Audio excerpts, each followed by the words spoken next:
네, 안녕하세요. 공포학과 M교수입니다. 네, 오늘도 어김없이 M교수의 심야 공포 라디오 제72화를 진행하겠습니다. 그래요, 오늘 금요일인데도 또 많이들 들어오셨네요. 우리 지용님이 오늘 1등 하셨고, 은영님, 그리고 진홍님, 지혜님 안녕하세요. 노래 제목이 뭔가요? 노래 제목은 ON의 피크닉이라는 제목입니다. 노래고요. 되게 어디 뭐 놀러 갈 때 듣기에는 참 좋죠. 네, 그리고 승민님 들어오셨고요. 네, 서윤님, 동원님, 지용님. 네, 그리고 선진님도 들어오셨고, 에리님. 에리님 들어오시기 힘드시다 그러셨는데, 어떻게 들어오셨네요? 반갑습니다. 지수님, 반가워요. 단합력이 왜요? 공포학과죠, 공포학과, 그죠? 다들 007빵을 하셨네요. 네, 재현님 반갑습니다. 그니까 우리 헤라님이 노래를 틀어달라고 말씀을 하셨는데, 제가 그 기와집만 자꾸 기억이 나더라고요. 기와집. 그래가지고 제가 이제 집에 들어온 지가 얼마 안 됐어요. 그래가지고 빨리 노래를 다운로드 해야 되는데 기와집밖에 기억이 안 나서 방송을 다시 틀 수도 없고 그래가지고 네 그렇습니다. 네 혹시 교정기 끼시나요? 교정기요? 혹시 발음 때문에 그러시는 거면은 저기 뭐야 제가 혀가 짧아서 그렇습니다. 네 서유님이 정확하게 말씀하셨어요. 혀가 짧아요. 굉장히 짧아요. 교수님, 다이닝 라이트라는 게임 방송을 보여주시와요.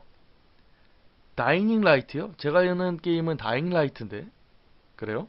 다이닝 라이트라는 게임 있나요? 한번, 네, 기억해보죠. 지하철 4호선이 이제 복구된 게 공포네요. 왜요? 막혔어요? 지하철 4호선 저도 많이 타고 다니는데. 네. 오늘 아무것도 안 해서 더 무섭지만 참을게요. 더 무섭겠지만 참을게요. 오늘 이야기는 제가 뭐 정확하게 말씀을 드릴게요. 오늘 이야기는 정확하게 5개를 가져왔습니다. 네, 정확하게 5개. 앵콜도 없고요. 그 이유는 굉장히 긴 이야기를 한 번에 녹음을 2개를 했습니다. 그리고 그 이야기 안에 이야기가 한 3개 정도 합쳐져 있다고 보시면 돼요.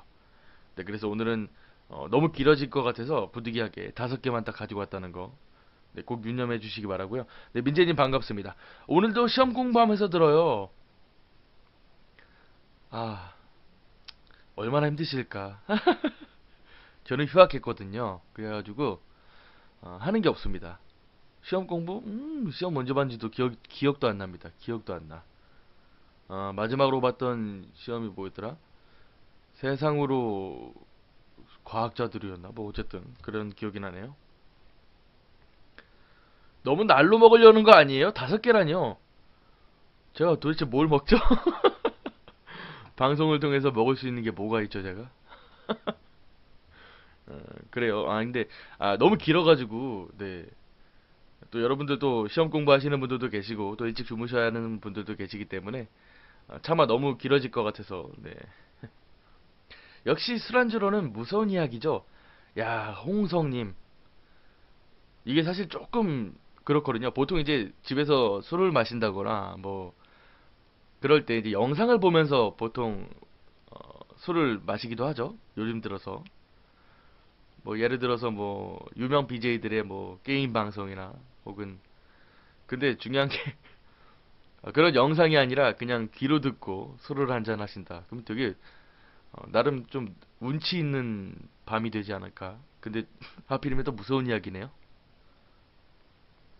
다들 제가 휴학생이라 그러니까 바들바들 떨고 계십니다. 저도 휴학을 앞두고 있어요. 홍홍홍홍. 재은님이 휴학하면 정말 행복합니다. 정말 시간은 흐르지 않았으면 하는 바람이 네, 매일 들죠. 그래요. 오늘 첫 번째 이야기 같은 경우는 뭘 들려드려야 될까? 오케이 정했어요. 첫 번째 이야기의 제목은 어느 장의사의 이야기입니다. 여러분 혹시 장의사 알고 계시나요? 저도 예전에는 제가 한 7살, 6살 때쯤 돼가지고 동네 후미진, 굉장히 구석진 곳에 장의사라는 간판을 항상 봤었어요. 그래가지고 할머니랑 할머니 저게 뭐야? 맨날 이렇게 물어봤었는데 저런 거 알 필요 없다고 항상 그러시더라고요. 그래가지고 이제 뭔지 몰랐죠. 그렇게 초등학교를 입학하게 되고 친구들과 그 앞에 놀러 갔었는데 그때 알게 됐어요. 장의사가 시체를 염하고 네. 심지어는 화장까지 한다고 그러더라고요. 그때 당시에 제가 그 장의사 할아버지한테 물어봤었는데 하필이면 또 그 바깥에서 그 담배를 피우고 계셔가지고 휴학 없이 칼 졸업인지라 휴학골은 모르겠네요. 너무 딱합니다. 그래요. 네, 도현님 안녕하세요. 반가워요. 오늘은 출석률이 낮네요. 보통 이제 시험 기간 때랑 금요일 날은 특히나 이제 들어오시는 분들이 별로 없어요. 왜냐면은 솔직히 금요일 날 밖에 나가서 친구들이랑 이제 클럽 가고 혹은 뭐 어디 뭐 술집 가가지고 어, 헌팅도 하고 그런 재미가 좀 더 쏠쏠하지 않겠습니까? 그쵸? 이제 뭐 이제 그런 거 싫어하시는 분들은 이제 기회 잡아서 이렇게 라디오도 들으시고 그런 거죠. 그래요. 첫 번째 이야기 같은 경우는 장의사에 관한 이야기인데 음, 잘 모르겠어요. 저 같은 경우는 이 이야기 그냥 재밌어서 가져왔습니다. 아마 듣는 여러분들도 어, 재밌다고는 분명히 느끼실 거예요. 네, 첫 번째 이야기 바로 가보겠습니다. 어느 장의사의 이야기.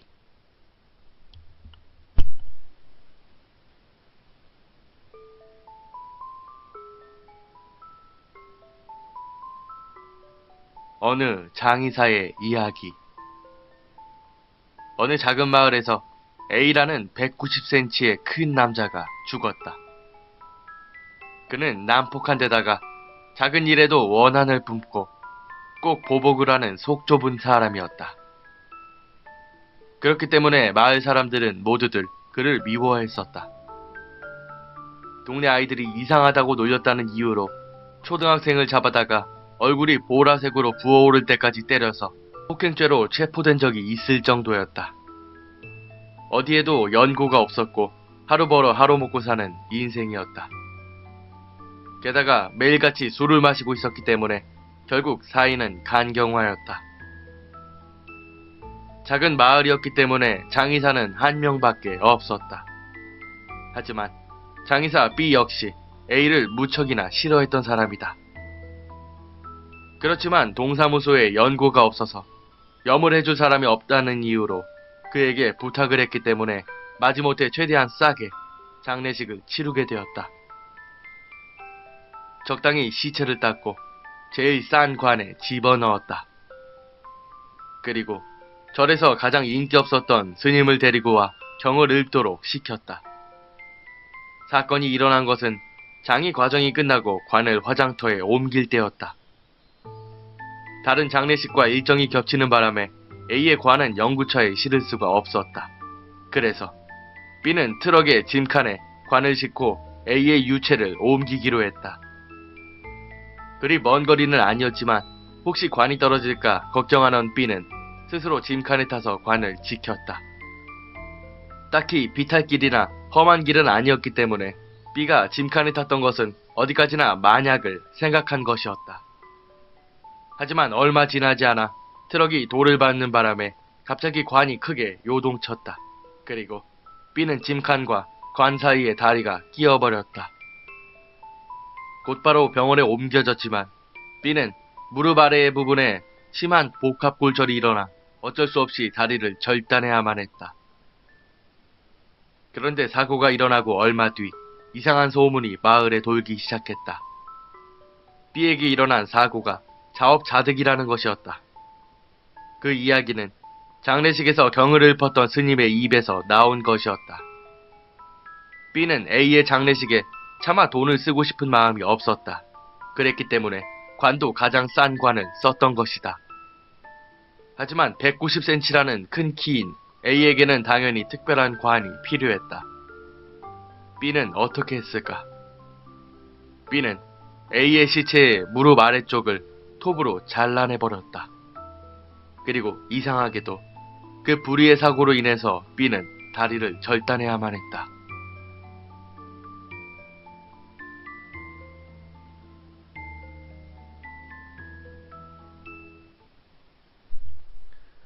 네, 첫 번째 이야기, 어느 장의사의 이야기 듣고 오셨습니다.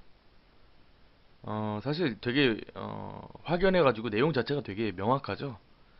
그래서 뭐 여러분들께 뭐 굳이 뭐 설명을 해드릴 필요는 없겠지만은, 확실한 것은 이 B라는 남자, 그러니까 모든 사람의 원망을 샀던 이 남자는 특징이 자신이 당한 것은 아무리 어린아이라도 반드시 되갚아줘야 되는 그런 밴댕이 소갈딱지의 남자입니다. 장의사가 자신의 이제 다리를 잘라내고 또 염도 제대로 안 하고 관도 싼 걸로 했으니까 그거에 대한 보복으로 네 되게 우연치 않게 또 그 장의사의 다리를 자르게 만들었죠. 죽어서도 복수하는 이 밴댕이 소갈딱지. 이 밴댕이 소갈딱지를 가지고 있는 그러니까 이런 성격의 사람들은 쉽게 변하지 않죠. 절대 쉽게 변하지 않습니다. 아마 여러분 주변에서도 지금 당장 떠오르는 사람이 분명 한 명쯤은 있으리라고 제가 생각이 되는데요. 혹시 이 멘트도 녹음본인가요? 멘트가 녹음한다고요? 아닌데요.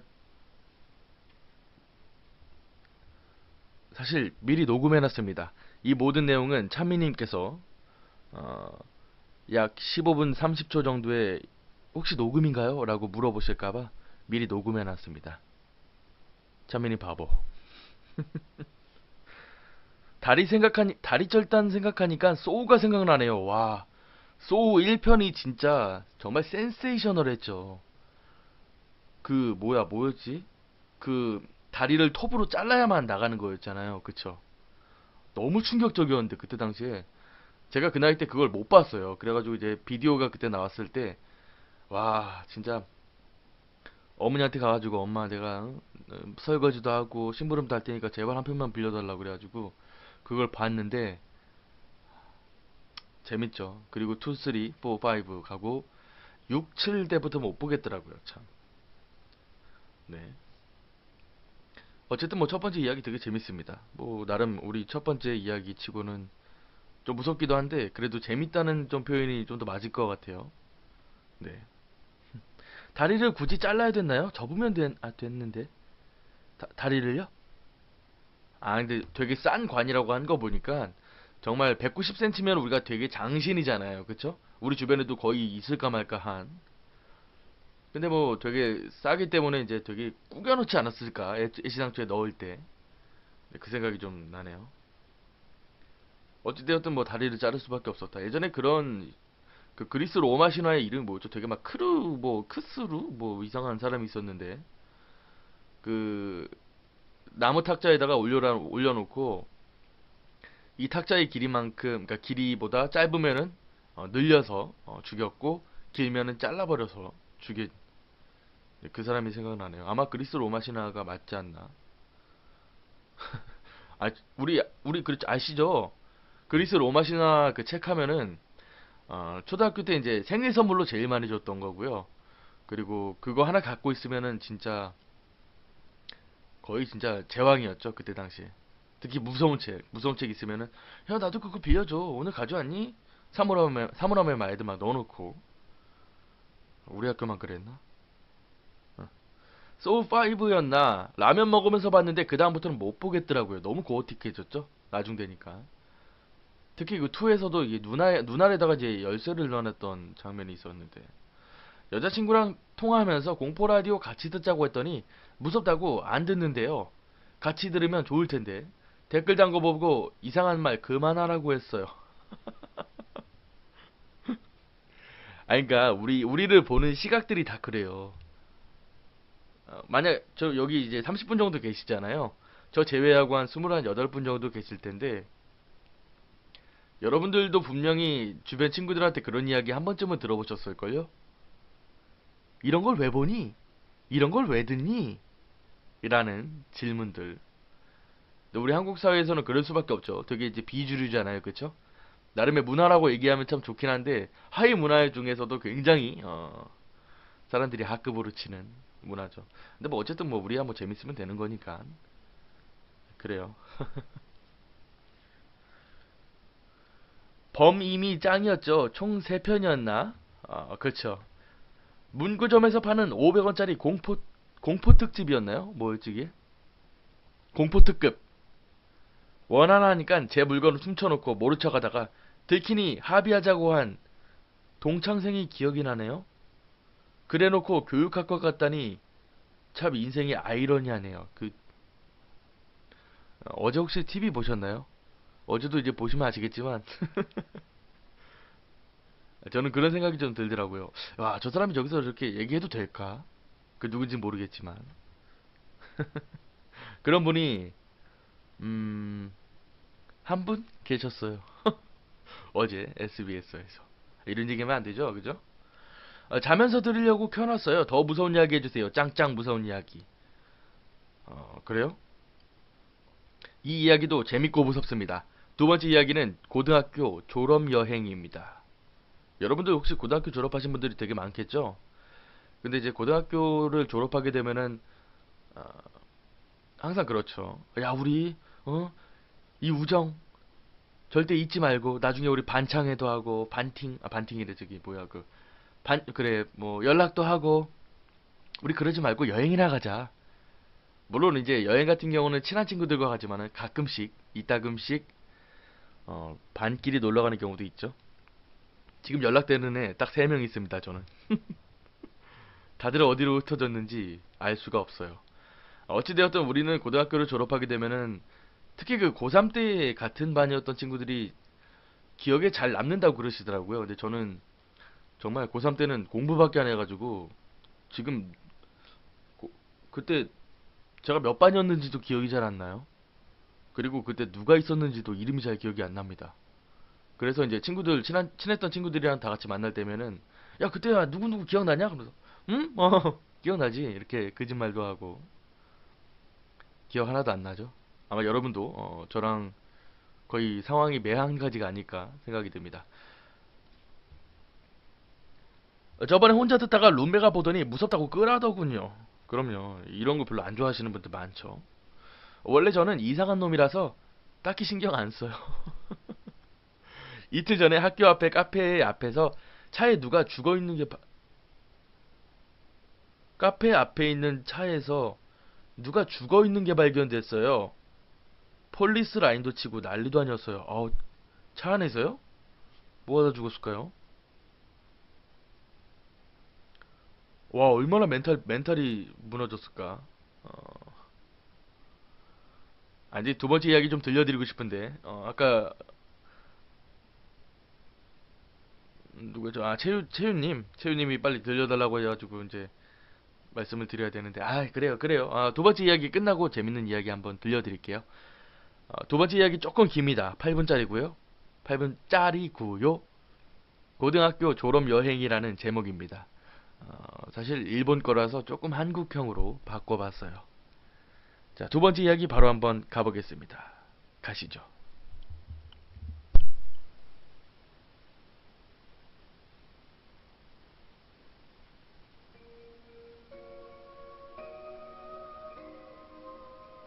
고등학교 졸업 여행.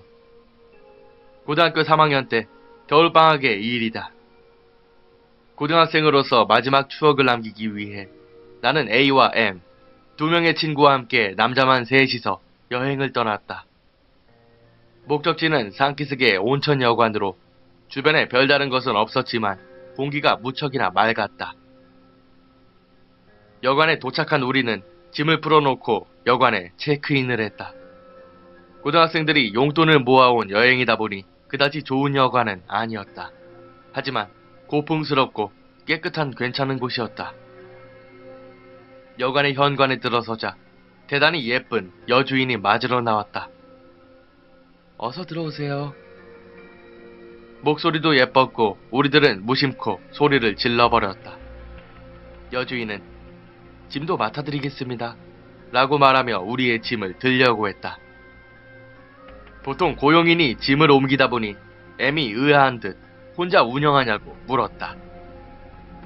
그리고 그 여자는 고용인이 한 명 더 있다고, 하지만 지금 조금 바빠서 죄송하다고 말을 했다. 우리는 서로 한번 마주본 뒤 말했다. 짐은 저희가 가져갈 테니까요. 방만 안내해주세요. 여주인은 고개를 숙인 뒤 앞으로 걸어가기 시작했다.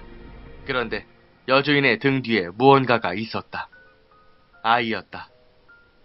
나는 여주인에게 자녀분이냐고 물었다. 죄송합니다. 이 아이는 제가 옆에 없으면 금세 울거든요.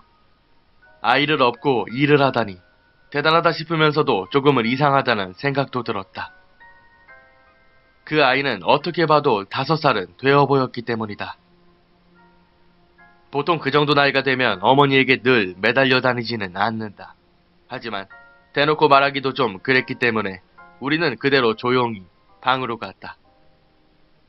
우리는 짐을 풀고 셋이서 산을 탐험하고 산기슭의 가게에서 특산품을 사는 등 나름대로 놀다가 여관으로 돌아왔다. 방에 돌아와 친구들과 이야기하고 있자 여주인이 왔다. 식사 준비가 되었는데 언제 가져다 드릴까요? 마침 우리도 배가 고파왔기 때문에 우리는 그대로 가져다 달라고 부탁했다. 잠시 뒤 고용인이 식사를 가지고 왔다. 고용인은 이때 처음 봤는데 60세 정도가 된 다리가 불편해 보이는 아저씨였다. 천천히 드세요. 고용인은 그렇게 말하고 문을 닫고 나갔다. 그리고 우리는 밥을 먹기 시작했다. 그런데 잠시 뒤 여주인이 왔다. 죄송합니다. 이 아이가 손님들과 함께 밥을 먹고 싶다고 하네요. 같이 먹게 해도 될까요? 나는 아까 등에 엎여있던 아이를 생각하고 괜찮다고 승낙했다. 여주인은 문 뒤에서 밥상을 꺼내오더니 아이를 등에서 내렸다. 잘 됐구나. 오빠들이랑 같이 식사할 수 있어. 우리는 말을 잃었다. 그 아이는 인형이었다. 죄송합니다.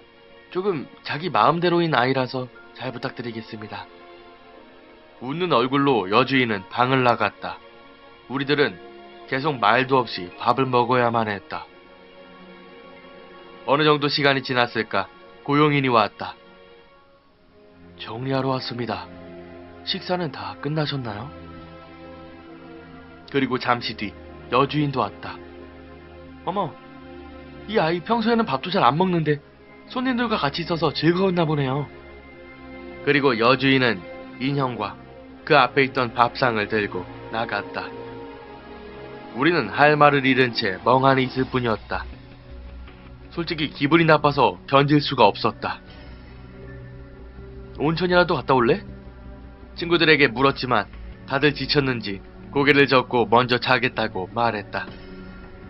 나는 혼자 목욕을 하러 가기로 했다. 깔끔하게 목욕을 하고 기분 좋게 방으로 돌아오자 방에서는 키득거리는 소리가 들려왔다. 잔다고 했으면서 자기들끼리 놀고 있나 싶어서 화가 난 나는 문을 세게 열었다. 그런데 안에서는 친구들이 아까 그 인형을 사이에 두고 즐겁게 이야기하고 있는 것이다. 문을 연 나를 보고 A가 말했다. 요, 왔냐? 야, 이 아이 여러가지 이야기를 너무 재밌게 해줘. M 역시 말했다. 너도 일로 와. 진짜 재밌다. 두 사람 모두 눈에 초점이 풀려 있었다. 무슨 소리야, 이 새끼들아. 그거 인형이잖아. 무슨 말을 하고 있는 거야? 인형? 너야말로 무슨 소리야? 이 아이 쓸쓸했다잖아. 둘 중 어느 쪽인지 알 수 없는 목소리가 들려왔다. 등골이 오싹해져서 뒤를 돌아봤다. 같이 오신 분들은 우리 아이가 마음에 든 것 같네요. 손님도 우리 아이와 놀아주세요. 여주인과 고용인은 기분 나쁘게 웃고 있었다. 나는 정신없이 여관을 뛰쳐나왔다. 필사적으로 산을 내려갔다. 뛰어가던 도중 문득 뒤를 돌아보니 말도 안 되는 모습으로 소리를 지르며 여주인과 고용인이 따라오고 있었다. 산을 다 내려갈 무렵 희미한 빛이 보였기 때문에 나는 그곳을 향해 필사적으로 달렸다. 그것은 택시였다. 나는 온 힘을 다해 택시에 올라탔고 아저씨에게 빨리 출발해달라고 소리쳤다. 운전사 아저씨는 어이가 없는 것 같았지만 내가 너무 필사적이었던지 알았다고 대답하시고 출발했다. 조금 달린 뒤 아저씨는 나에게 무슨 일이 있었냐고 물었다. 나는 내가 겪은 일들을 모두 말했다. 아저씨는 조금은 침묵하더니 헐, 그 여관은 5년 전에 망하고 없어졌어. 착각하는 거 아니야? 라고 말했다. 나는 멍해져서 말을 잃었다. 아저씨의 말을 따르면 그 여관은 경영난 때문에 비투성에 올라서 일가족이 자살했다는 것이다. 여주인과 몸이 불편한 고용인 남편, 그리고 4살짜리 딸. 친구들이 걱정이었지만 그때는 너무 무서워서 돌아갈 수도 없었다. 나는 해가 뜨면 여관에 데려다 달라고 아저씨에게 부탁했다. 그리고 새벽녘이 되어 해가 뜨자 나는 벌벌 떨며 택시를 타고 여관으로 갔다. 거기에는 밖에서 봐도 안이 다 보일 정도로 허물어진 여관이 있었고 안에 친구들이 쓰러져 있었다. 다행히도 친구들은 감기에 걸린 걸 빼면 별 문제가 없었다. 저녁밥을 먹은 이후로 기억을 하지 못하는 것 같았다. 물론 친구들은 혼자 도망친 나에게 무척이나 화를 냈었다. 여관 자체가 유령일 수도 있다는 것을 알게 된 기묘한 체험이었다.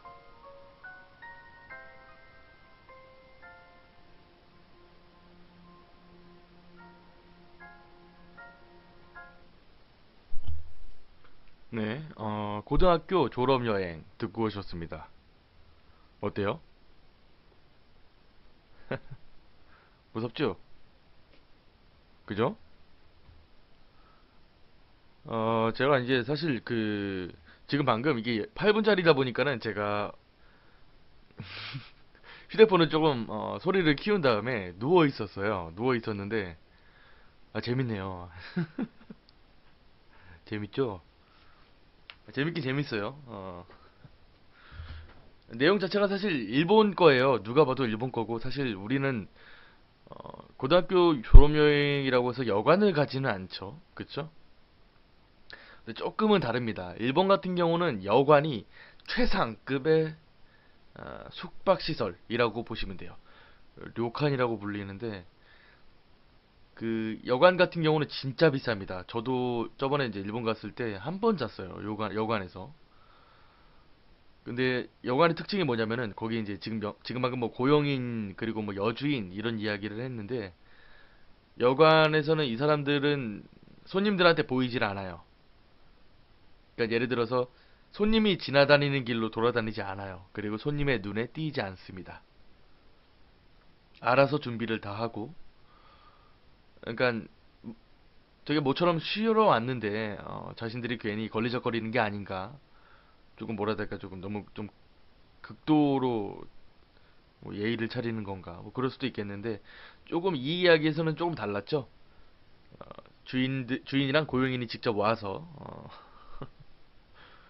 아이랑 같이 놀아달라고. 근데 알고 보니까 그 아이는 자신의 자식은 확실했는데 자신들이 죽였던 어, 같이 죽었던 그 아이였죠.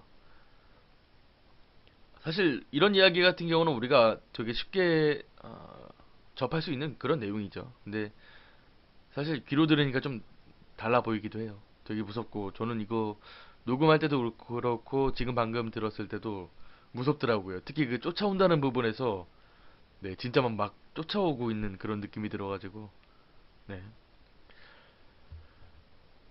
눈 뜨고 좋은 거 아니에요? 졸립니다 지금. 지금 눈이 따가워요 따가워. 오늘 운전은 너무 많이 해가지고 사실 오늘 이제 할머님 모시고 좀 벚꽃도 좀 보러 다니고 카페도 가고 그랬었거든요. 그래가지고 운전을 제가 했는데 네. 운전을 해도 늘긴 느는데 좀 피곤하긴 하죠. 자, 제 친구 중에 한 명이 일본 가서 비슷한 경험이 있었다고 들었는데 술이 확 깨네요. 아, 홍성님 친구 중에 이런 분이 계세요? 갔는데 막 아이랑 같이 놀아달라고 했는데 갔더니 막 인형을 막 내 앞에다 던지고 놀아주세요. 저 이거 인형 아닌가요? 도망갈라 했더니 막 쫓아오고 막 식칼 들고 와가지고 막 아, 놀 거야 안 놀 거야. 진홍님, 한국인이 료칸 가서 샤워 가운을 기모노로 착각해서 그걸 입고 번화가를 돌아다니며 사진을 찍은 일화가 유명하죠. 뭐라 그러죠 그걸? 유카타라 그러나요? 어, 그쵸. 사실 그건 기모노가 절대 아니죠. 그게 더 공포인데요. 사실 제가 이제 무서운 이야기, 그러니까 재밌는 이야기 하나 해드리고 싶어서요. 제가 어제 동네에 있는 그 투썸 플레이스라는 그 카페를 갔는데 너무 깜짝 놀라가지고 제가 보통 카페를, 그러니까 사실 커피를 그렇게 좋아하지는 않아요. 근데 항상 커피를 먹으러 가는 이유가, 특히 이제 집 근처 같은 경우는, 그러니까 집이나 뭐 제 방이나 그 안에 있으면 이제 항상 침대에 눕고 싶죠. 여러분도 아마 똑같을 겁니다. 침대가 있으면 침대에 눕고 싶고, 누우면 또 자고 싶고, 그게 싫어가지고 이제 밖에 나가서 컴퓨터를 켜고 항상 제가 이제 게시물 만들고 뭐 영상 편집하고 이런 작업들을 하거든요. 근데 이제 제가 어제 이제 그 작업을 막 하고 있었어요. 페이스북 게시물을 막 이렇게 만들고 있는데 뒤에서 어떤 여성분이, 대학생인 것 같아요. 근데 시험 공부를 하고 계시더라고요. 카페 갔더니 다 시험 공부하고 계셔가지고, 그리고 있는데 갑자기 뒤에서 자꾸 이제 쳐다보는 그런 느낌이 나는 거예요. 그래가지고 아니 뭐지, 뭐 내 거 재밌어 보이나 이러고 일단 이제, 왜냐면은 제가 이제 구글에다 항상 귀신 이런 거 치면은 이제 귀신들밖에 안 나오잖아요, 이미지에. 그래서 그게 좀 무서웠는지 혹은 이상했는지, 쳐다보는 건가 이렇게 생각을 했는데, 이분이 계속 저를 빤히 쳐다보는 거예요. 예를 들어서 화장실을 갔다 오는 길에도 저를 쳐다보고, 뭐 뭐 물을 한 잔 마시더라도 물 마시고 오시면서 또 저를 보시고, 그래가지고 이제 왜 그러시나 이러고 봤더니, 물론 말은 못 걸었습니다. 그분도 마찬가지였고요. 근데 이제 제가 이제 밖에 나갔다 이제 왔을 때 그분이 휴대폰을 이렇게 쥐고 계셨는데 페이스북으로 이게 공포학과 보고 계시더라고요. 그러니까 제가 이제 그걸 이제 하고 있으니까 이제 보고, 이 사람이 관리자구나 그 생각을 계속 했던 거예요. 그리고 이제 이 양반 어떻게 생겼나 이렇게 보고 있었나 봐요. 혹시 여기서 보고 계실지 모르겠어요. 채 40분도 안 되는데 이 40분 안에 있을까요? 아무튼 어제 진짜 웃겼습니다. 아이고 참. 자꾸 쳐다보길래 아이고 왜 그러지? 일단 괜히 쓸데없는 생각했습니다. 설마 내가 그냥 어린애가 계속 쫓아다녔대요. 홍성님께서 아까 말씀하셨던 그 친구분 이야기군요. 늦은 시간에 너무 이상했다고 그러더라고요.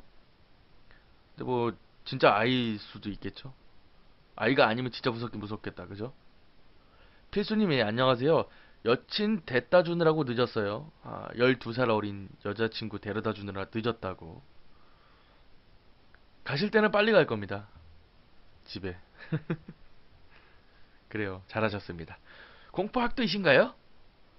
알고 보면 엠님 팬이라고요? 제가 팬이 있어요? 그래요. 어느 지역에 출몰하시나요? 저는 그 동대문구랑 성동구에 많이 출몰합니다. 저 투썸에서 교수님 봤는데 떨려서 말을 못했어요. 지수님이에요? 그 사람이요? 여성분이었는데요? 프로필 사진 보니까 왜 남자가 서 있는데요? 남자친구분이신가요? 오, 도찰하실라나? 번호 따이는 줄 알고 설레셨군요. 그니깐, 왜냐면 제가 그런 일이 없어요. 그니깐, 뭐 여러분들은 뭐 목소리 좋아요, 뭐 그런 얘기 해주시지만은 사실 목소리 좋은 게 다입니다. 어쨌든, 네. 그렇습니다. 근데 어제 좀 많이 놀랐어요. 그래가지고, 또 어떻게 해야 되나, 이러고 있다가, 가시더라고요. 네, 그래가지고 그냥, 네, 알겠습니다. 하고 저도 그냥 제 볼일 봤죠. 서울이 생각보다 더 좁군요. 동대문구와 성동구 카페만 공략하면 되는 건가요? 굳이 공략 안 하셔도 돼요. 굳이 뭐 만나서 뭐 합니까? 빨리 다른 얘기 해줘요. 강대호님이 빨리 해달라고 또. 다른 괴담 거고. 싫어요. 왜냐면 오늘 이야기 별로 없는데. 그래요. 이야기 해드릴게요. 자, 세 번째 이야기 같은 경우는 제목이 하얀 구렁이입니다. 아마 여러분들은 그러니까 백사라는 표현을 쓰죠. 근데 아마 하얀 구렁이는 보신 분이 거의 없겠죠. 옛날부터 그 이제 뭐 전래동화나 전래설화를 보시면 아시겠지만, 하얀 구렁이 같은 경우는 산신이라고 여겨졌었죠. 그리고 그 구렁이를 이제 후드러 패거나 혹은 잡는다거나, 그걸 가지고 이제 뭐 뱀술을 만들어 먹는다거나, 그러면 항상 뭐 죽거나 다치거나 인재가 따르기 마련입니다. 이 이야기도 마찬가지입니다. 사실 이 이야기 되게 많아요. 예전에 토요미스테리만 해도 이런 이야기 되게 많이 나왔었는데 직접 한번 들려드릴게요. 네. 세 번째 이야기 제목은 말 그대로 하얀 구렁입니다. 네. 바로 한번 가보겠습니다. 가시죠.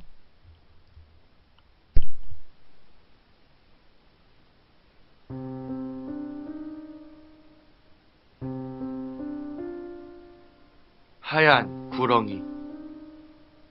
저희 외할아버지께서 들려주신 이야기입니다. 외할아버지도 워낙 오래전에 들으신 이야기인지라 정확하지 않은 부분이 있을 수가 있습니다. 이 이야기는 군대에서 들으셨다고 하네요. 강원도 인제에서 속초로 넘어가는 곳에 향로봉이라는 곳이 있습니다. 거기에는 1차선 도로가 있었고요. 도로가 1차선이다 보니까 양쪽에서 차량이 동시에 오면 사고가 날 위험이 있었습니다.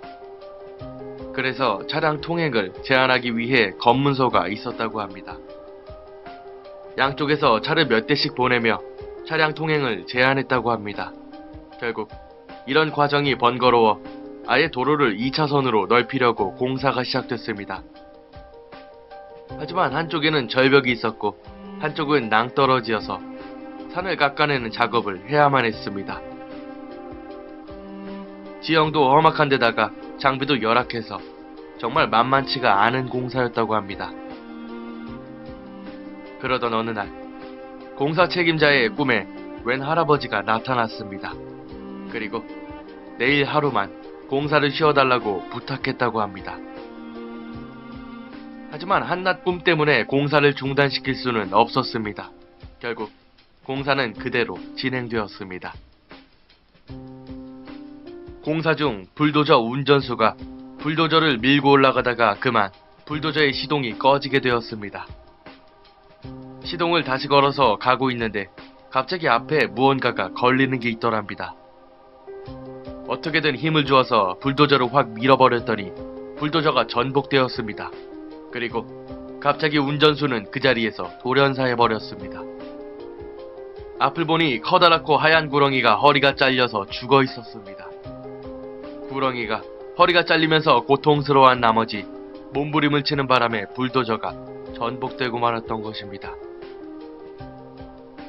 공사 책임자는 할아버지가 나온 꿈을 믿고 공사를 중단시켰다면 사고가 일어나지 않았을 것이라고 후회했지만 이미 때는 늦은 뒤였습니다. 예전부터 하얀 구렁이는 그 산을 책임지는 산신이라고 여겨져 왔습니다. 아마 그 구렁이를 죽여서 그에 대한 책임을 받은 것이 아닌가 생각됩니다.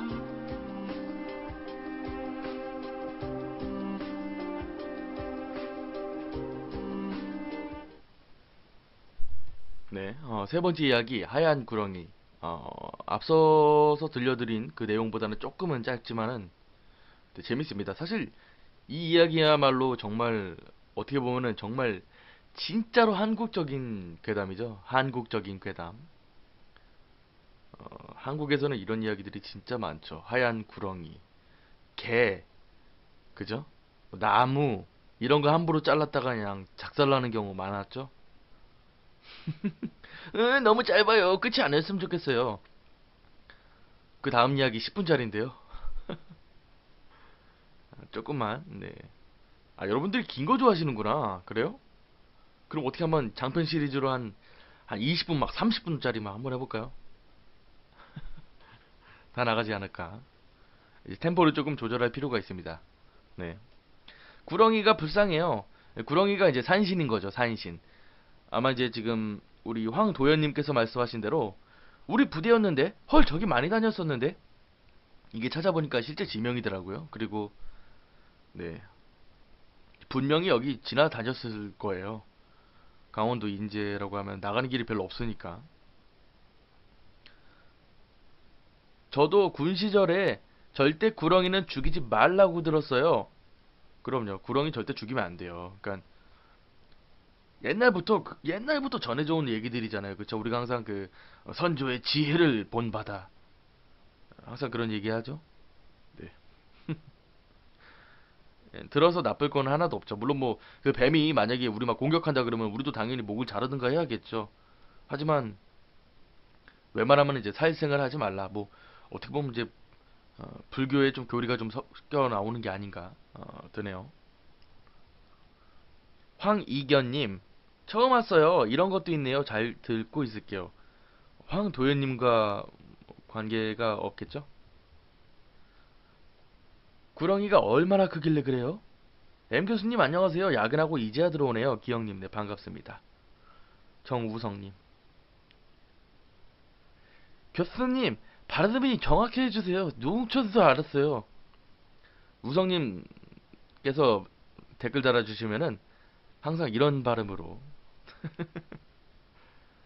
그래요. 저도 정우성님께 말씀드리고 싶어요. 정우성님께 아니다. 자 어쨌든 간에 그래요. 하얀 구렁이 정말 토종괴담이죠. 토종괴담. 제가 요즘 들어서 그 한국 컨텐츠 진흥원인가요? 거기서 이제 설화들을 정리를 싹 해서 이렇게 올려놨더라고요. 그래서 그걸 이제 가끔 이제 보는데 내용들이 진짜 비슷하면서도 되게 새롭고 되게 재밌어요. 그래서 여러분들한테 좀 들려드리고 싶은데 아무래도 지금 현 시대랑은 접점이 좀 덜하죠. 예를 들어서 뭐 도로를 막 확장 공사를 하는데 구렁이가 나와가지고 밟았다 이런 거 조금은 공감대를 형성하기 어렵겠죠. 그래서 뭐 가끔씩 한 편씩 뭐 적어드리면 좋을 것 같긴 한데 그래요. 아마 그 구렁이가 엄청 큰 거였겠죠? 아나콘다 마냥? 아나콘다 마냥요? 우리나라에서? 우리나라는 동물들이 위험한 동물들이 없잖아요. 이제 일제시대 그 이제 일본 그러니까 일제 강점기 때 호랑이 싹 다 잡아갔죠. 네. 지들한테 선물 주고 하고 개놈들 어쨌든 그놈들을 잡았어야 되는데 어쨌든 간에 뭐 호랑이 없어졌고 뭐 독사도 살모사가 있긴 있죠. 근데 거의 볼 수가 없고 우리나라는 참 위험한 동물이 없어요. 뭐 해봤자 뭐 고양이? 고양이가 좀 위험하긴 하죠. 월요일 날에 라디오에 우성님 이름이 나올 각이에요. 그래요. 아마 내용이 조금 잔인한 내용이 있지 않을까. 우성님이랑 친해요. 우리나라는 민속괴담보다는 도시괴담인 듯. 그렇죠. 우리나라만큼 도시괴담이 많은 나라가 또 없죠. 물론 일본이 굉장히 많습니다. 그리고 미국도 진짜 도시괴담이 정말로 많아요. 근데 우리나라는 도대체 누구 머리에서 그런 발상이 나온 건지 모르겠지만은 들으면 들을수록 그게 되게 섬찟해요. 그리고 문제가 뭐냐면은 이 인터넷이 발달이 굉장히 잘 돼서 그런지 뭔 괴담만 나오면은 사람들이 막 덜덜덜덜 떨어요. 진짜. 특히 뭐 예전에 스펀지 괴담 해가지고 뭐 자기 아파트가 12층에 사는데 비 오는 날 누가 문 열더래요. 문 이렇게 현관문을 이렇게 해가지고 초인종 누르더니 왜 그러세요? 했더니 저 우산 좀 빌리러 왔습니다. 비가 너무 많이 오네요. 라고 그래서 아니 여기 12층인데 지금 뭐 하시는 거냐고. 그리고 도망갔다고. 이런 거 하나 때문에 애들 막 난리 나죠. 막 그쵸? 사실 그런 게시물이 공파과에도 많이 올라오고 그래서 그런지 따봉충 소리 무지하게 듣습니다. 그래도 뭐 재밌으면 뭐 한 번쯤은 따봉충 대회도 괜찮겠죠? 안동에서 엄청 큰 뱀이 발견됐다는 거 본 거 같은데 안동에서요? 안동 하면 또 간고등어죠. 안동 소주 드셔보셨나요? 안동 소주가 워낙에 독합니다. 네, 기회 되시면 한번 드셔보세요. 이야기에 이름 일부러 넣으신 거였어요? 그럼요. 네. 멧돼지, 그렇죠. 멧돼지. 멧돼지한테 한번 들이받으면 그냥 가는 거예요. 같이 가는 거예요, 그냥. M 교수님이랑 밥 한 번 먹었었는데, 처음 봤을 때 3초 이천수예요.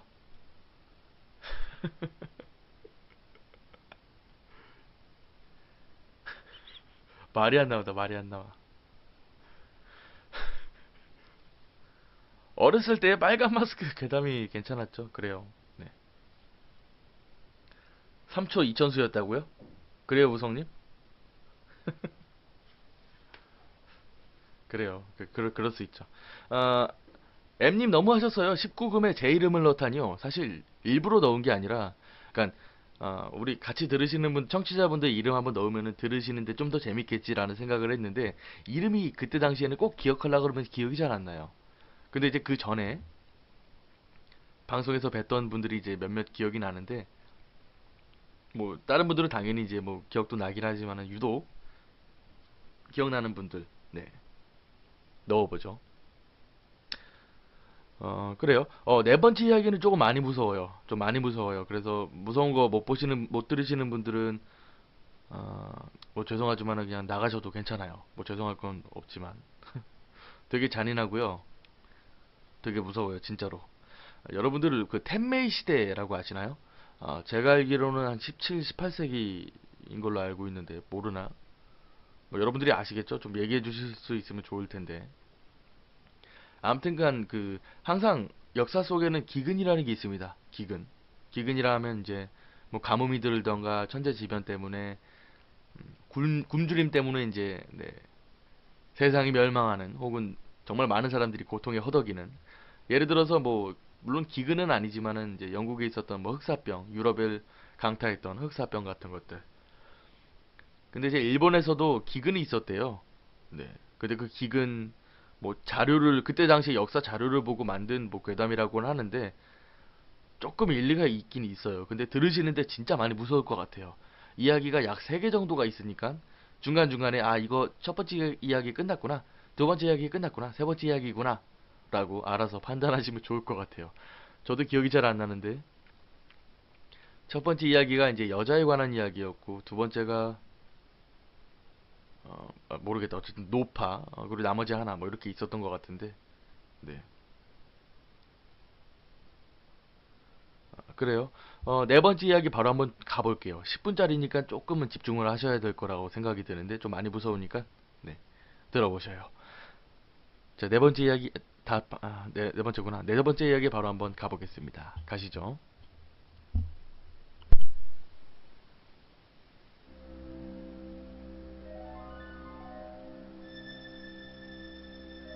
사람이 사람을 먹다. 옛날 역사에서 기근은 말로는 다할 수 없을 정도로 처참한 것이었다. 텐메이 시대 1781년에서 1788년 그 사이의 전국적인 대기근 때 이야기다. 그건 차마 눈을 뜨고 보기 힘든 정도의 것들이 남아 있었다.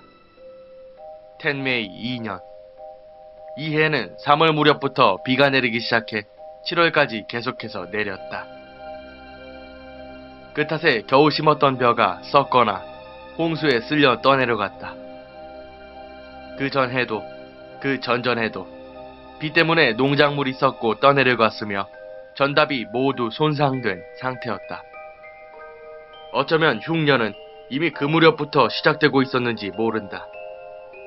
겨울이 되면 갑자기 따뜻해져서 유채꽃이 흐드러지게 피고 죽순이 자라 사람들이 놀랐다고 한다. 하지만 그것도 잠시여서 해가 바뀌자 갑자기 추워졌고 그 추위는 심지어 여름까지 이어졌다. 7월 태양이 뜨겁게 내리쬐어 지옥같은 더위가 계속되었다. 사람들은 무엇인가 이상한 징조가 일어나고 있다는 것을 느꼈고 겁에 질리기 시작했다. 그리고 그 예감은 맞아들었다. 8월 땅이 갈라지는 엄청난 소리와 함께 산이 폭발했다. 용암은 마을에 흘러내려 사망자의 수는 셀 수가 없을 정도였다. 화산재 때문에 강의 흐름이 바뀌었다는 이야기가 있을 정도의 엄청난 화산 폭발이었다. 그리고 끝없이 비가 내리기 시작했다. 농작물은 썩고 열매는 제대로 익지 못해서 나무에서 떨어졌다. 그럼에도 사람들은 손바닥만큼의 땅에서라도 농작물을 수확하려고 했지만 그것을 비웃듯 엄청난 서리가 내렸다. 사람들은 혼이 빠져 모든 것을 포기했다. 그리고 굶주림이 찾아온다. 이번 2년간 계속되었던 흉작은 점점 심해졌다. 온갖 식물의 뿌리는 다 캐먹고 짚을 갈아 가루로 먹어가며 사람들은 연명해야만 했다. 개나 말 같은 동물도 잡아먹고 종이를 먹는 곳이 있어서 절의 경전을 모두 먹어치웠다.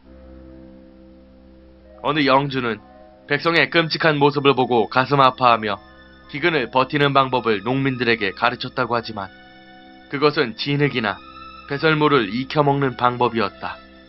그러나 거기까지 이르러서도 기근은 그치지 않았다. 마침내 사람이 사람을 잡아먹는 날이 왔다. 어느 집에 눈보라를 헤치고 한 여자가 들어왔다. 실례합니다. 이 집에 할아버지가 돌아가셨다고 들었습니다. 한쪽 팔이던 한쪽 발이던 나누어 주세요. 우리 할머님도 2, 3일 안에 돌아가실 것 같으니 그때는 꼭 담례하겠습니다. 이렇게 죽은 사람의 고기를 빌려주는 일마저 있었다고 한다. 어느 마을에 꽤 부유한 집이 있었지만 기근 때문에 가족 6명 중 4명이 굶어 죽고 말았다. 남은 것은 아버지와 10살 난 아이뿐. 아버지는 이렇게 도저히 살 수 없다는 생각에 집안의 것들은 모두 처분하고 아이를 집에 남긴 채 마을로 나갔다. 몸이 에일 듯한 추운 날이었다. 입에 넣을 것은 아무것도 없었다. 아이는 굶주림을 참지 못하고 마루에 떨어져 있던 썩은 가지들을 씹는 사이 자신의 손가락을 뜯어 먹어버렸다.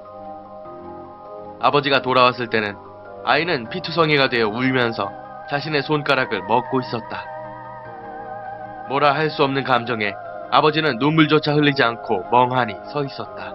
그리고 재빨리 사온 음식을 아이에게 배부르게 먹였다.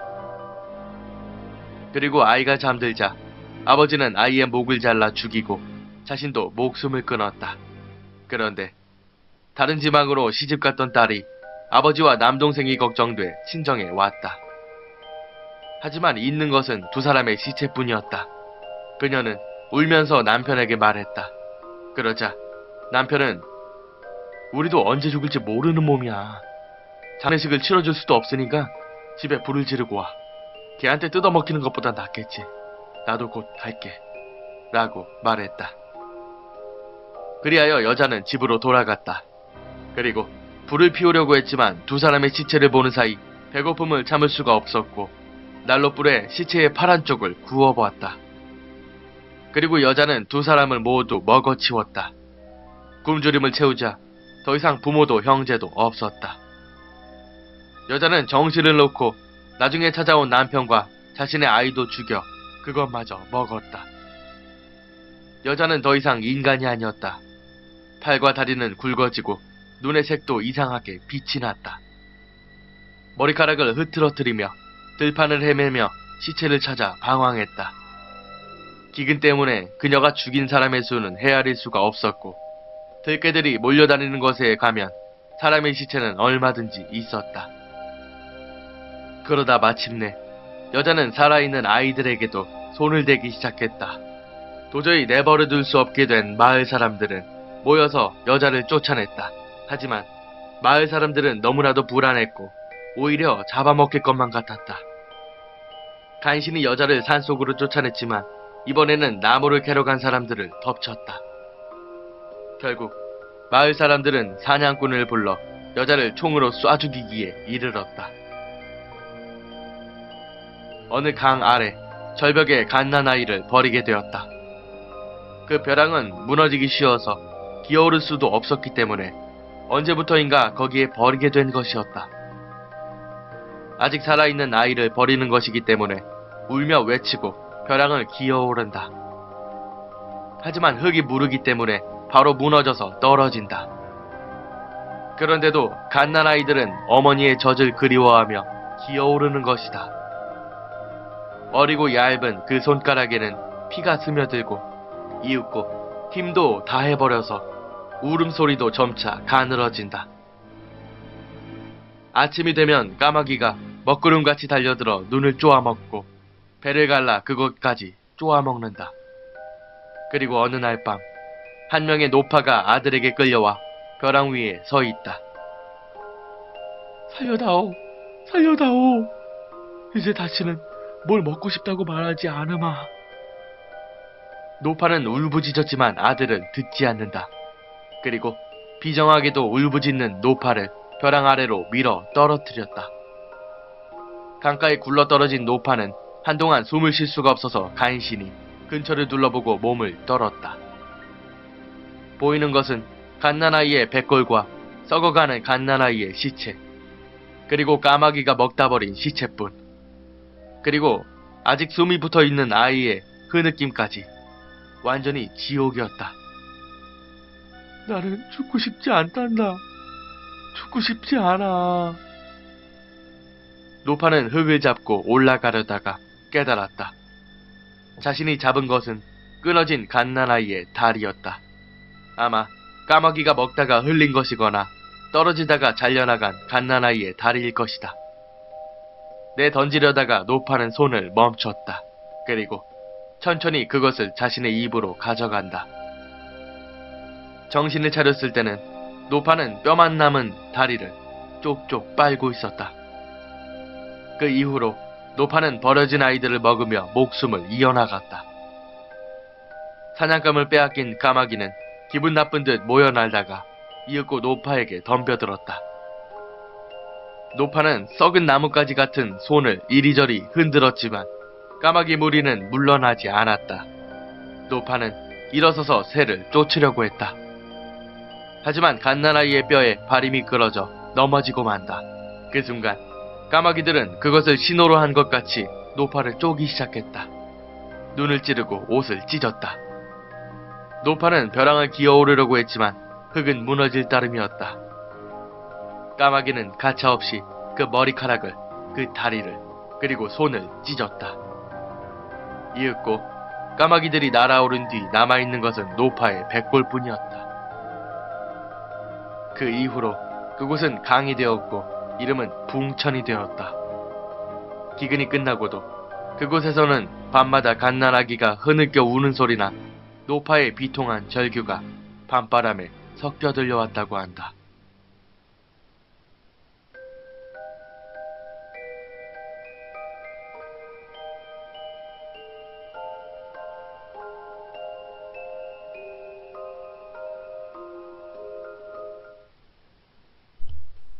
어우, 무섭죠? 요 근래 제 생각에는 제일 무서운 이야기가 아니었나 생각이 듭니다. 사람이 사람을 먹다. 그러니까 기근 때문이었죠. 그러니까 사실 쉽게 말씀드리면 이제 굶주림 때문에 사람을 먹게 되었는데 그 과정들이 진짜 낱낱이 그리고 굉장히 구체적으로 네, 마치 우리가 보고 있는 것 같은 느낌이었죠. 찬미님께서 말씀하신 대로 한편의 공포 영화 같다. 네, 그 표현이 좀 더 맞은 것 같아요. 사실 조금은 상상이 되는데 배고픔 때문에 사람을 먹게 된다에 관해서는 조금은 네, 공감이 안 가기도 해요. 사실 이해하기가 어렵죠. 물론 우리 주변에도 그런 분들이 계시죠. 배고픔에 허덕이는 사람들이 분명히 있습니다. GDP가 굉장히 높은 편이짐에도 불구하고 아직도 그런 사람들이 많죠. 임하마님, 나 이거 공포학과 건지 처음 함. 그러실 겁니까? 하마님? 공포학과 임교수입니다. 반갑습니다. 붕천이요. 붕천이래요. 이런 붕신, 붕천. 네. 진짜 배고프면 그렇게 될 것 같기는 해요. 진흙도 먹는다던데요. 예전에 그런 그 영상들 엄청났죠. 그 진흙 쿠키. 그 기생충이 무지하게 많은 거, 그 진흙 쿠키를 먹는 그 아프리카 소년들. 너무 무서워요. 막 그럴 때마다 와, 솔직히 우리는 그러지 않습니까? 지금 여러분 지금 누워 계시나요? 고개를 조금 내려서 우리 배를 봐보십시오. 배를 봐보세요, 다들. 우리가 못 먹진 않았죠, 그쵸? 우리는 항상 그렇게 먹잖아요. 전투적으로. 야, 이 음식들 우리가 남기면 되겠냐, 그죠? 기근에 안 태어나서 다행이에요. 그렇죠. 근데 뭐 물론 지금 우리가 기근을 살고 있진 않겠죠. 기근에 허덕이는 시대는 아니겠지만은 분명 네, 우리 주변에는 있습니다. 아직도 독거노인 분들도 계시고 진짜 저는 힘만 있으면은 그런 분들 정말 도와주고 싶어요. 그러니까 참 어떻게 보면 도와드린다는 표현도 좀 그런데 같이 사는 세상을 조금 네, 만들어 보고 싶은데 제가 힘이 없네요. 누구든 사람을 돕기 위해서는 그만한 힘이 필요합니다. 어떻게 저 국회로 가도 될까요? 아, 길승이가 뭐예요? 길승이라는 친구분이 계시나요? 진짜 교수예요? 진짜 교수 아닙니다. 네. 그냥 닉네임이라고 생각하시면 좋을 것 같아요. 교수님, 진짜 제가 교수님을 엄청 좋아해서 그러는데 밥 한번 같이 먹읍시다. 저 한번 만나는데 네, 비쌉니다. 그래요. 자, 어쨌든 우리 네 번째 이야기 되게 무섭죠? 저도 이거 녹음하면서도 참 뭐 템메이 시대가 뭔지 모르겠지만 확실한 것은 이런 그러니까 이런 시대들 이 한 번은 있지 않았을 것이다. 아마 더 있겠죠? 요즘도 그렇고 참 신기하면서도 되게 무섭기도 하고 사람이 이렇게까지 변하나 참 그런 생각도 많이 들었고요. 무섭습니다. 약간 어느 순간 이런 일이 있을 수 있어요. 요즘 보니까 막 뉴스에서 뭐 전쟁이 난다고 북핵을 날릴 거고 북한은 뭐 싸울 거라고 그래가지고 이걸 또 그 페이스북에 그 이상한 사람들 있잖아요. 오늘도 몇 번 당했는데 누가 친추를 걸어요. 그 MBS 개인 계정에. 그래서 전 이제 뭐 공부학도 분이시구나 하고 이제 받아줬는데 메시지로 막 이상한 광고글 보내고 전쟁 일어난다고 막 공파카 페이스북에 댓글로 막 올리고 그리고 이제 막 이제 막 10명씩 막 묶여서 게시글 올리는 분들 계시잖아요. 그분들도 막 전쟁 난다 그러고 그래가지고 진짜 그 전쟁 날 수도 있겠구나 생각이 들었습니다. 그러면 이제 우리도 서로를 잡아먹겠죠? 그때 밥 한 끼 같이 하시죠. 우성님. 그리고 밥 한 끼 같이 하고 싶어 하시는 분들이 누구 계셨죠? 찬미님. 밥 한 끼 같이 해요. 아, 봉천이요? 네이버에 붕처괴담이요? 붕처괴담 치니까 바로 나오던데요? 형이 말한 거랑 완전 똑같아요. 붕천. 네, 붕천. 맞아요. 붕천. 죽기 전에 우리 다 같이 라스트 팡 한번 하시죠. 네, 그래요. 물론 마지막 이야기가 하나 더 있습니다. 근데 굉장히 짧아요. 근데 이것도 되게 무서워요. 저도 예전에 그런 경험이 있어요. 전 기억은 안 나요. 근데 제가 창밖으로 떨어져서 죽을 뻔한 적이 한 번 있었대요. 저도 잘 모르는데, 네, 저도 모르게 창밖으로 제가 뛰쳐나갔다고 그런 얘기를 하더라고요. 물론 우리가 뭐 4살, 3살 때는 기억이 잘 안 나잖아요. 그쵸? 그래서 그런지 이제, 네. 다섯 번째 이야기는 그런 이야기에 관한 이야기입니다. 신수아님, 전쟁 나나요? 내일 태양절인데요. 전쟁 날 수도 있어요. 밥 한 끼 같이 하자고요. 제가 몰랐는데 제가 이제 오늘 얘기를 들었는데 이제 어, 조금 조심성이 많으신 분들은 벌써 마트를 한 바퀴 도르셨다고 얘기하시더라고요. 그러니까 뭐 휴지를 사놓는다던가 쌀을 사놓는다던가 쌀이 아니라 이제 햇반 같은 거, 물 이런 비상 식량들을 모아놨다고 필수품들을 좀 모아놓으신 분들이 꽤나 계시더라고요. 근데 저는 모으지 못했어요. 네, 필요합니다. 여러분들이 오셔야겠어요?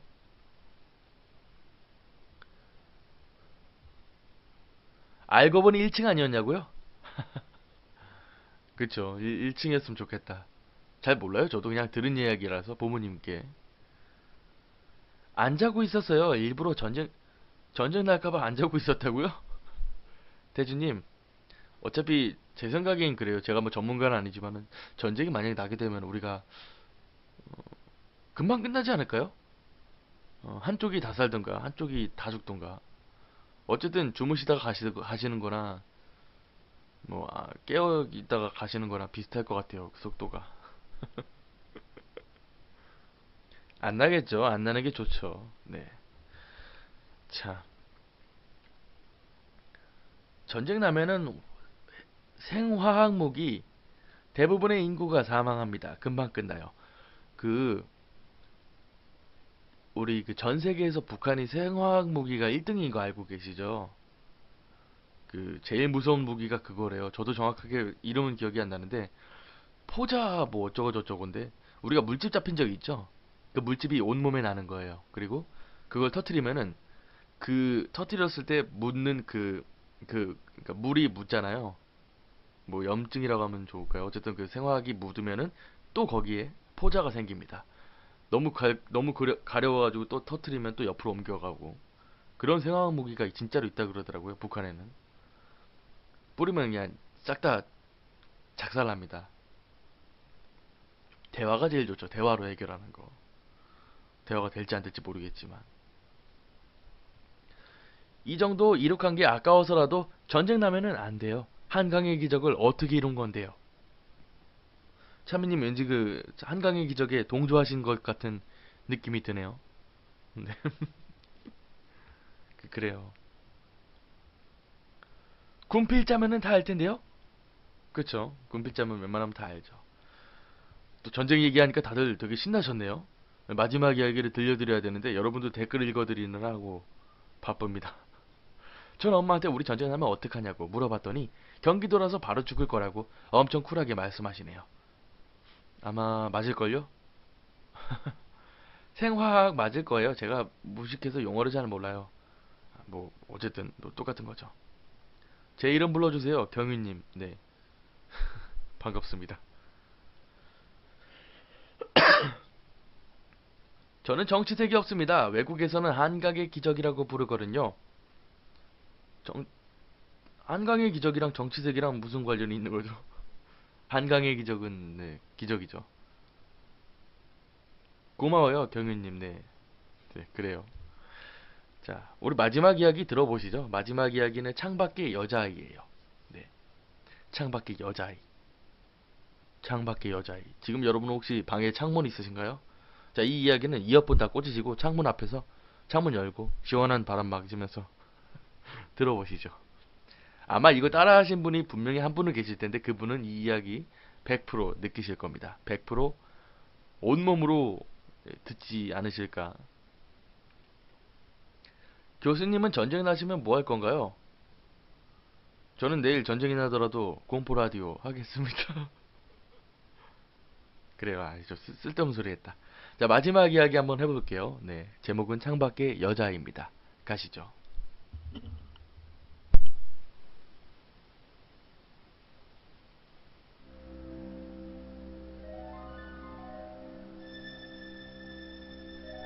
창밖의 여자아이. 어릴 적 내가 겪은 무서운 체험이다. 다만 지금은 기억도 흐릿해져 정말 있었던 일인 줄조차 의심스럽지만 그 일은 분명 저녁에 일어났던 것으로 기억한다. 나는 혼자서 집을 보고 있었다. 한동안 TV를 보고 있었지만 점점 지루해져서 창문을 열고 바깥을 내다보기 시작했다. 그런데 갑자기 옆집 창문이 열리더니 여자아이가 상반신을 내밀고 나를 바라보았다. 여자아이는 나보다 두세 살 연상으로 보였다. 낯선 얼굴의 그 여자아이와 이야기를 했던 것 같지만 내용은 전혀 기억나지 않는다. 그 와중에 여자아이는 밖에서 놀자 라고 나에게 권유하기 시작했다. 하지만 부모님이 혹시 사고가 날까 싶어서 문을 잠그고 나갔기 때문에 나는 나갈 수가 없었다. 그래서 나는 문이 잠겨 있는데? 라고 대답했다. 그러자 여자아이는 창문으로 나가면 되잖아 라고 말한 뒤 웃으면서 벌쩍 난간을 뛰어넘어 아래 풀숲으로 착지했다. 너도 빨리 와! 라며 손을 흔드는 여자아이를 보고 나는 되게 간단하구나 라는 생각이 들어 뛰어내리려고 했다. 그리고 그 순간 뒤에서 비명이 들렸고 나는 방 안으로 던져졌다. 위를 올려보니 어머니가 있었다. 당시 우리 집은 3층이었다. 만약 그대로 뛰어내렸다면 가벼운 상처만으로 끝나지는 않았을 것이다. 당시에는 무슨 일인가 싶었지만 나이를 먹을수록 그때 어머니가 집에 조금 늦게 왔다면 어떻게 되었을지 간담이 서늘해진다. 어머니는 내 이야기를 듣고 옆집을 찾아갔지만 옆집에는 노부부만 있을 뿐 여자아이는 없었다고 한다. 혹시 나의 공상일지도 모르겠지만 나는 어린아이가 창에서 떨어져서 숨졌다는 뉴스를 들을 때면 그 여자아이가 생각난다. 바보 같을지도 모르겠지만 당신 주변에 어린아이가 있다면 만약을 위해 가르쳐줘라.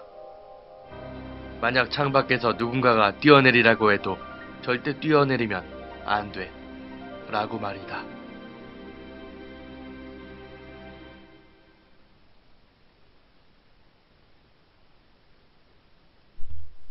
자, 오늘 M교수의 심야 공포 라디오 72화 마지막 이야기를 듣고 오셨습니다.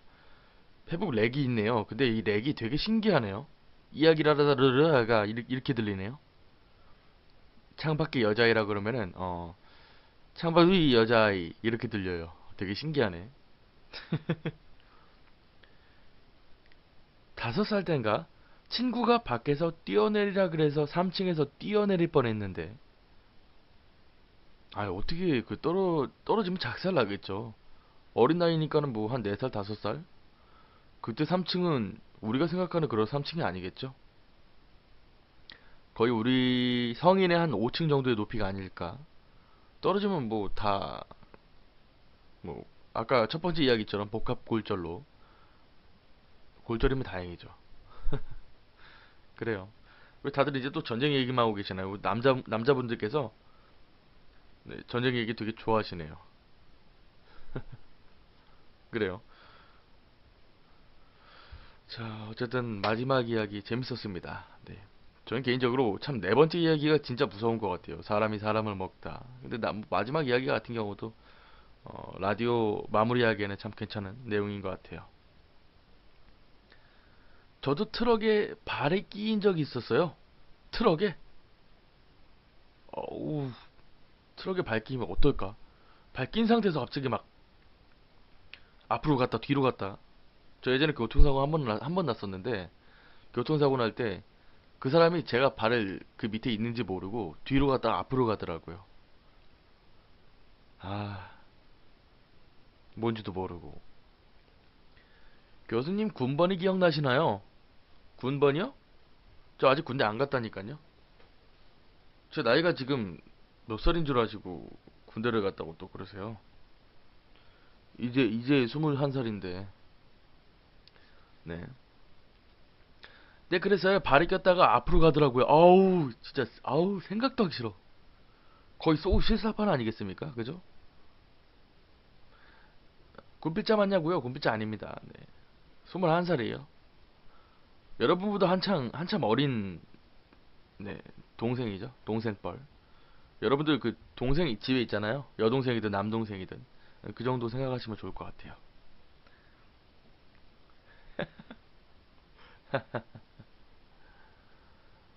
어, 차미님 21살이세요? 그래요. 네, 임하마님이랑 동갑이네요. 경윤님이랑 동갑. 네, 반갑습니다. 재은님의 동생이랑도 동갑이고, 네, 제 동생보다도 어리네요. 그래요, 얼마 차이 안 나고. 자, 21살입니다. 여러분들한테만 공개하는 거예요. 어차피 이제 뭐 다 들으신 분들 나가시잖아요. 그쵸? 아직도 남아 계시는 분들은 네, 공포 라디오에 관심이 많으신 분들이거든요. 그런 분들에게 이제 어, 남아주신 거에 대한 뭐라 해야 될까 좀 보답?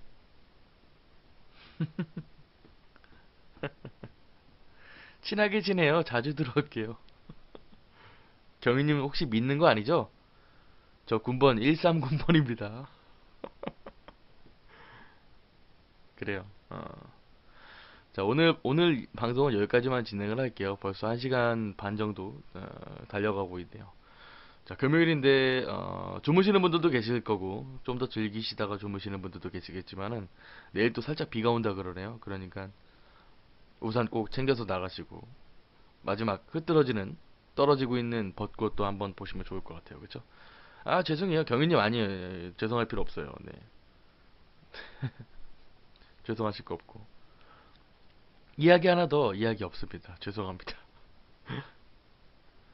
죄송해요. 오늘은 네, 이야기가 끝났습니다. 항상 방송은 월수금에 밤 11시에 하고요. 또 혹시나 아마 안 계시겠죠? 여기 계신 분들 중에는 유튜브를 구독을 안 누르시는 분은 안 계시겠죠? 이렇게 얘기하니까 되게 사악해 보인다, 그죠? 유튜브에 공부학과를 치면은 유튜브 캠퍼스를 만들어 놨습니다. 네. 구독자가 300명이 금방 될 것 같긴 한데 잘 안 되네요. 그쵸? 자, 혹시 안 누르시는 분들 계시면 귀찮으시더라도 눌러보시면 좋을 것 같아요. 왜냐면은 매일 영상을 업로드를 해요. 우리가 예전에 진행했던 것들, 무서운 이야기들, 게임, 뭐 흉가탐방 등등. 구독 눌러주세요. 네, 고맙습니다. 네, 여러분들 즐거운 주말 보내시고요. 행복한 주말 보내시고 제일 고통스럽다는 월요일날 다시 한번 무서운 이야기로 만나보면 좋을 것 같습니다. 네. 내일 전쟁이 난다고요? 뭐 이렇게 다들 전쟁이 난다 그래요? 군대에서 진짜 무서운 이야기 많이 들었었는데 여성 학도분들은 이해 못하실까봐 제보 못하겠어요. 홍성님 그 남성분들만 즐기시기도 해요 진짜. 근데 게시물을 페이스북에다 올려놓으면은 여성분들도 그러니까 태그를 많이 해서 같이 즐기시거든요. 예를 들어서 뭐 여자친구분들 혹시 뭐 뭐라 그러죠? 그 고무신? 곰신 분들, 네. 곰신인지 남학신인지 그분들도 많이 태그해 주시고 하니까 뭐 제보해 주시면 좋을 것 같아요. 페이스북으로 보내주세요. 군대 제보 많이 왔는데 네, 그동안 올린 게 많아가지고 조금 쉬고 있었습니다. 4월 30일에 필리핀 가는데 아우 좋으시겠네요. 네. 필리핀 좋죠. 아 가보고 싶다. 네, 동원님 들어가시고요. M님 10학번이라는 게 신기반기하네요. 15학번입니다. 네. 그래요. 편히 주무시고요. 네. 월요일날 다시 찾아뵐게요. 진홍님은 계속 앵콜로 해달라고. 네. 없습니다. 편히 주무십시오. 우리 항상 아쉬울 때 가야지 또 다음에 듣는 게 또 재밌죠.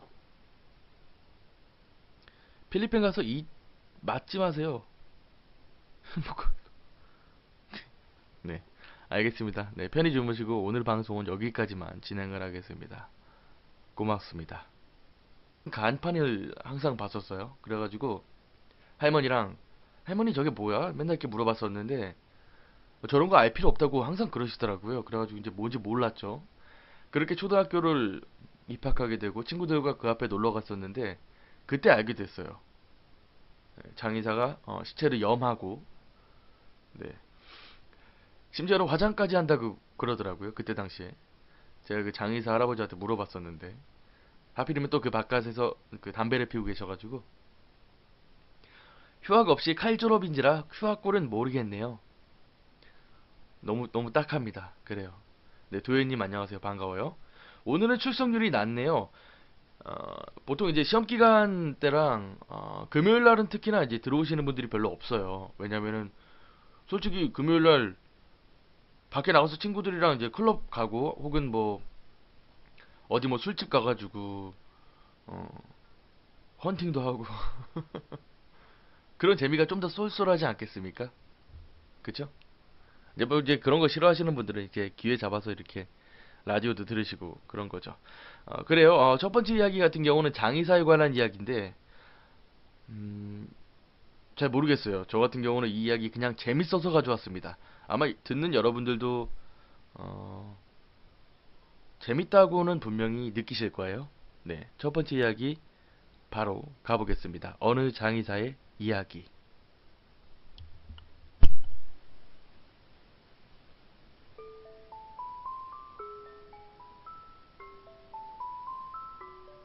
어느 장의사의 이야기. 어느 작은 마을에서 A라는 190cm의 큰 남자가 죽었다. 그는 난폭한 데다가 작은 일에도 원한을 품고 꼭 보복을 하는 속 좁은 사람이었다. 그렇기 때문에 마을 사람들은 모두들 그를 미워했었다. 동네 아이들이 이상하다고 놀렸다는 이유로 초등학생을 잡아다가 얼굴이 보라색으로 부어오를 때까지 때려서 폭행죄로 체포된 적이 있을 정도였다. 어디에도 연고가 없었고 하루 벌어 하루 먹고 사는 인생이었다. 게다가 매일같이 술을 마시고 있었기 때문에 결국 사인은 간경화였다. 작은 마을이었기 때문에 장의사는 한 명밖에 없었다. 하지만 필요는 없겠지만은 확실한 것은 이 B라는 남자, 그러니까 모든 사람의 원망을 샀던 이 남자는 특징이 자신이 당한 것은 아무리 어린아이라도 반드시 되갚아줘야 되는 그런 밴댕이 소갈딱지의 남자입니다. 장의사가 자신의 이제 다리를 잘라내고 또 염도 제대로 안 하고 관도 싼 걸로 했으니까 그거에 대한 보복으로 네 되게 우연치 않게 또 그 장의사의 다리를 자르게 만들었죠. 죽어서도 복수하는 이 밴댕이 소갈딱지. 이 밴댕이 소갈딱지를 가지고 있는 그러니까 이런 성격의 사람들은 쉽게 변하지 않죠. 절대 쉽게 변하지 않습니다. 아마 여러분 주변에서도 지금 당장 떠오르는 사람이 분명 한 명쯤은 있으리라고 제가 생각이 되는데요. 혹시 이 멘트도 녹음본인가요? 멘트가 녹음한다고요? 아닌데요. 사실 미리 녹음해놨습니다. 이 모든 내용은 찬미님께서 약 15분 30초 정도의 혹시 녹음인가요? 라고 물어보실까봐 미리 녹음해놨습니다. 찬미님 바보. 다리 절단 생각하니까 소우가 생각나네요. 와, 소우 1편이 진짜 정말 센세이셔널했죠. 그 뭐였지?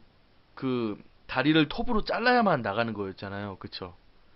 너무 충격적이었는데 그때 당시에 제가 그 나이 때 그걸 못 봤어요. 그래가지고 이제 비디오가 그때 나왔을 때 와 진짜 어머니한테 가가지고 엄마 내가 설거지도 하고 심부름도 할 테니까 제발 한 편만 빌려달라고 그래가지고 그걸 봤는데 재밌죠. 그리고 2, 3, 4, 5 가고 6, 7대부터 못 보겠더라고요. 참. 네. 어쨌든 뭐 첫 번째 이야기 되게 재밌습니다. 뭐 나름 우리 첫 번째 이야기 치고는 좀 무섭기도 한데 그래도 재밌다는 좀 표현이 좀 더 맞을 것 같아요. 네. 다리를 굳이 잘라야 됐나요? 접으면 됐는데 다리를요? 아 근데 되게 싼 관이라고 한 거 보니까 정말 190cm면 우리가 되게 장신이잖아요. 그쵸? 우리 주변에도 거의 있을까 말까 한. 근데 뭐 되게 싸기 때문에 이제 되게 구겨놓지 않았을까 애시당초에 넣을 때. 장의사 B 역시 A를 무척이나 싫어했던 사람이다. 그렇지만 동사무소에 연고가 없어서 염을 해줄 사람이 없다는 이유로 그에게 부탁을 했기 때문에 마지못해 최대한 싸게 장례식을 치르게 되었다. 적당히 시체를 닦고 제일 싼 관에 집어넣었다. 그리고 절에서 가장 인기 없었던 스님을 데리고 와 경을 읊도록 시켰다. 사건이 일어난 것은 장의 과정이 끝나고 관을 화장터에 옮길 때였다. 다른 장례식과 일정이 겹치는 바람에 A의 관은 영구차에 실을 수가 없었다. 그래서 B는 트럭에 짐칸에 관을 싣고 A의 유체를 옮기기로 했다. 그리 먼 거리는 아니었지만 혹시 관이 떨어질까 걱정하는 B는 스스로 짐칸에 타서 관을 지켰다. 딱히 비탈길이나 험한 길은 아니었기 때문에 B가 짐칸에 탔던 것은 어디까지나 만약을 생각한 것이었다. 하지만 얼마 지나지 않아 트럭이 돌을 밟는 바람에 갑자기 관이 크게 요동쳤다. 그리고 B는 짐칸과 관 사이에 다리가 끼어버렸다. 곧바로 병원에 옮겨졌지만 B는 무릎 아래의 부분에 심한 복합골절이 일어나 어쩔 수 없이 다리를 절단해야만 했다. 그런데 사고가 일어나고 얼마 뒤 이상한 소문이 마을에 돌기 시작했다. B에게 일어난 사고가 자업자득이라는 것이었다. 그 이야기는 장례식에서 경을 읊었던 스님의 입에서 나온 것이었다. B는 A의 장례식에 차마 돈을 쓰고 싶은 마음이 없었다. 그랬기 때문에 관도 가장 싼 관을 썼던 것이다. 하지만 190cm라는 큰 키인 A에게는 당연히 특별한 관이 필요했다. B는 어떻게 했을까? B는 A의 시체의 무릎 아래쪽을 톱으로 잘라내버렸다. 그리고 이상하게도 그 불의의 사고로 인해서 B는 다리를 절단해야만 했다.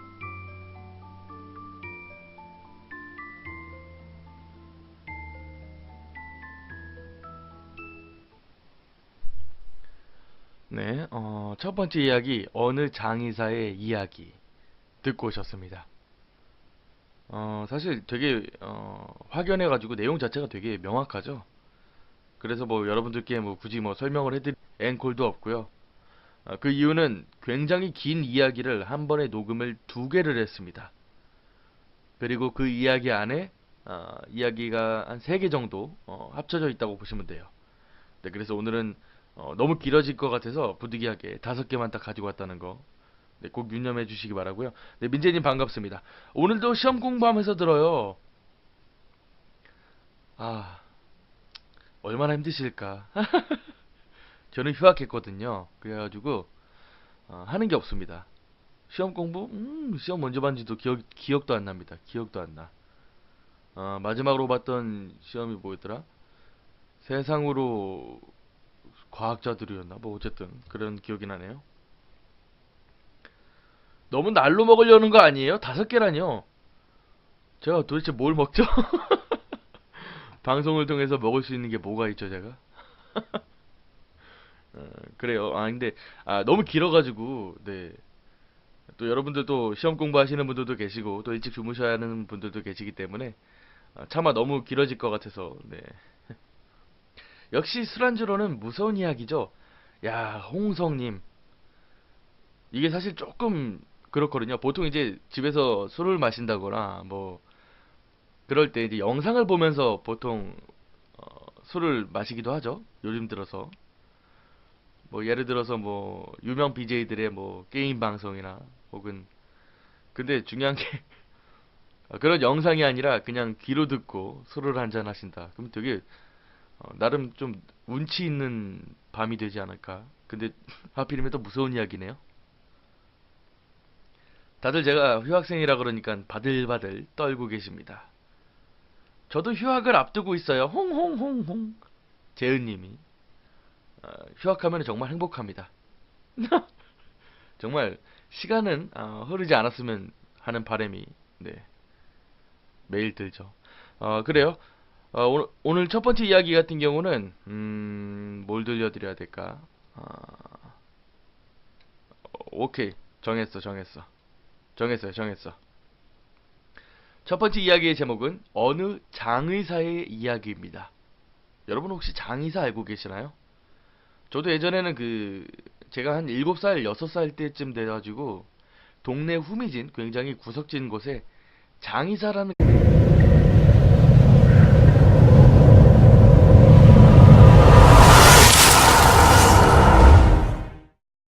네, 안녕하세요. 공포학과 M교수입니다. 네, 오늘도 어김없이 M교수의 심야 공포 라디오 제 72화를 진행하겠습니다. 그래요. 오늘 금요일인데도 또 많이들 들어오셨네요. 우리 지용님이 오늘 1등 하셨고 은영님 그리고 진홍님 지혜님 안녕하세요. 노래 제목이 뭔가요? 노래 제목은 ON의 피크닉이라는 제목입니다. 노래고요. 되게 어디 뭐 놀러 갈 때 듣기에는 참 좋죠. 네, 그리고 승민님 들어오셨고요. 네, 서윤님, 동원님, 지용님. 네, 그리고 선진님도 들어오셨고 에리님, 에리님 들어오시기 힘드시다 그러셨는데 어떻게 들어오셨네요? 반갑습니다. 지수님 반가워요. 단합력이 왜요? 공포학과죠, 공포학과 그죠? 다들 007빵을 하셨네요. 네, 재현님 반갑습니다. 그니까 우리 헤라님이 노래를 틀어달라고 말씀을 하셨는데 제가 기와집만 자꾸 기억이 나더라고요. 기와집. 그래가지고 제가 이제 집에 들어온 지가 얼마 안 됐어요. 그래가지고 빨리 노래를 다운로드 해야 되는데 기와집밖에 기억이 안 나서 방송을 다시 틀 수도 없고 그래가지고 네 그렇습니다. 네 혹시 교정기 끼시나요? 교정기요? 혹시 발음 때문에 그러시는 거면은 저기 뭐야 제가 혀가 짧아서 그렇습니다. 네 서유님이 정확하게 말씀하셨어요. 혀가 짧아요. 굉장히 짧아요. 교수님, 다이닝 라이트라는 게임 방송을 보여주시와요.